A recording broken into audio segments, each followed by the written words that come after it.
Hello guys, just a warm late summer morning, feeding my hens, bringing them some water, and in this video I'm talking about career black pills. That term black pill, you may think it's only with regard to dating and life as a involuntary celibate, but the black pill can be about other things too in life. When you're told you were young and you can do anything you put your mind to and blah, blah, blah. And you get out and find out that no. um, so, hey kitty. Major career black pills. Cliques, nepotism, and quotas. Let's say that like nepotism, cliques, and quotas. Oh my, like like that little line from The Wizard of Oz.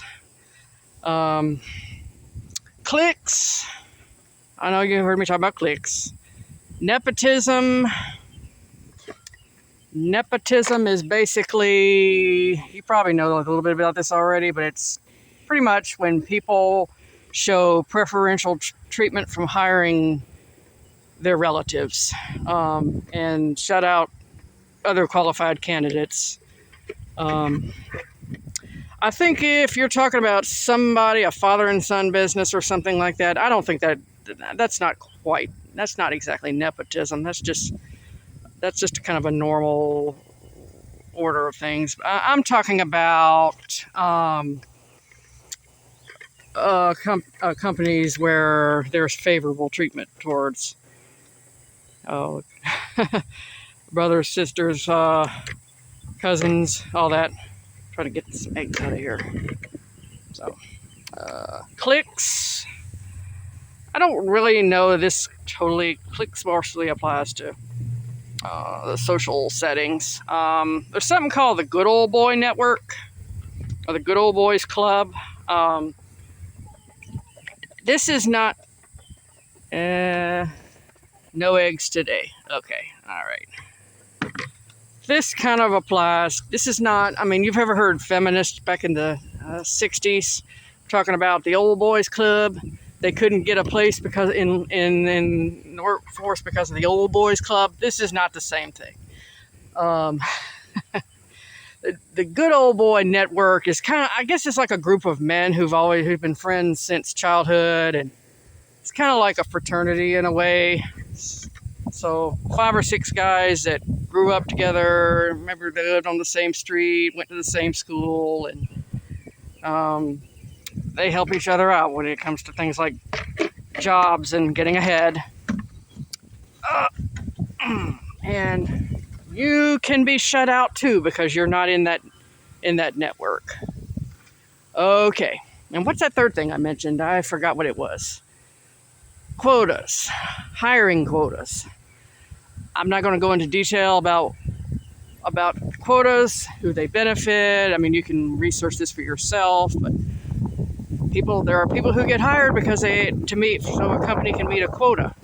That can shut you out too if you feel like you're a good candidate. So those are the biggest, bitter career black pills that you're going to find yourself having to swallow, myself included. Some of you Generation Zers, Zoomers can relate. Millennials too can relate. I'm walking through these shade trees. It's a little bit cooler through here, but it's starting to get hot now. So, yeah. Worst part is, you really will never know. If you go to an interview, even if you think you aced it, you'll really never know the truth about why you didn't get that job and you didn't get a call back. My first husband told me they're not really illegally allowed to do that because they're afraid of getting sued. I said, oh, okay, all right. The problem is, I mean, it could have been something simple as you're ugly and they didn't really think you look good in front of the store doing whatever. But they're not going to tell you that. I mean, nobody wants to be told they're ugly, but it doesn't really leave room for finding out what you could have done better next time if, if it really was how you interviewed. I don't know. I mean, the whole thing is so nebulous these days. I understand why a lot of you young people out there are frustrated. The only thing I can tell you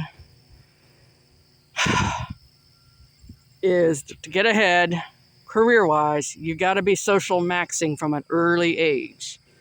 You really have to get socially, you got to get your shit together early. You got to have, you should not be going through school and not have at least 2 or 3 good friends that you can tell anything to. Because it gets a lot harder. Nobody's doing this. When people get out of high school and they graduate, they are networking for jobs, but they're not looking for new people to network with. They're networking with people they've known for years. You know what I'm saying? So, okay, well, this is my little ramble for today. I hope you found it helpful. It is kind of blackpilling when you realize these things that the boomers will never tell you about because they never had to deal with it. Okay, all right, I'm out.